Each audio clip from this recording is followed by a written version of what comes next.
Sex timing को बढ़ाने के लिए जो वाइग्रा एंड ऑल जैसे टैबलेट्स ली जाती है, उस कैसे काम करती है और क्या उसके साइड इफ़ेक्ट्स है या बेनिफिट्स है, लेना चाहिए नहीं लेना चाहिए?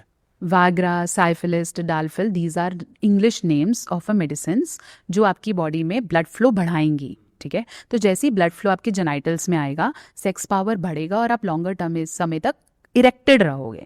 इन आपको हिंदी भाषा में बोला जाए तो आपका लिंक खड़ा रहेगा। तो उसके लिए you have this viagras and this and that, ताकि आप लंबा समय परफॉर्म कर पाओ। ठीक है, ये आप कभी कभी लो, ठीक है, या फिर डॉक्टर के सुपरविजन में लो। जैसे जिनको बहुत प्रॉब्लम है, जैसे जिनको ब्लड रिपोर्ट्स भी बहुत बुरी आई हैं, नर्व्स वहाँ ज़्यादा वीक हैं, तो डॉक्टर क्या करते हैं, इनको प्रेस्क्राइब करते हैं। ये दवाइयाँ लिखी तो प्रिस्क्रिप्शन के लिए गई थी कि अब इंग्लिश दवाइयाँ हैं तो इंस्टेंट काम हो जाए, जल्दी से बंदा ठीक हो जाए, साथ साथ वो नेचुरली भी रिपेयर कर रहा है, ओके। और तरीके से भी काम कर रहा है। ये चलो उसको एक बार हाथ पकड़ा देंगे, एक बार के लिए उसको बूस्ट कर देंगे।